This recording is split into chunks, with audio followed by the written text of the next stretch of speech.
What is bokeh? Bokeh originates from the word bokeh, which literally means blur.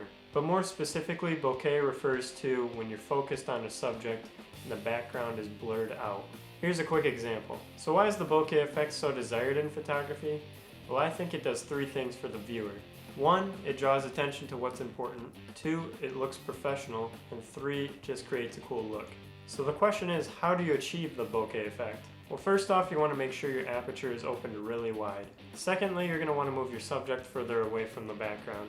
This is going to create depth in your image and allow you to focus more clearly on your subject.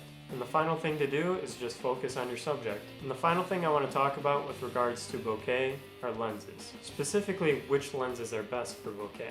Well, normally you're going to want to look for lenses with a large max aperture. So prime lenses, those are a great example. If not prime lenses, then telephoto zooms are also a great option.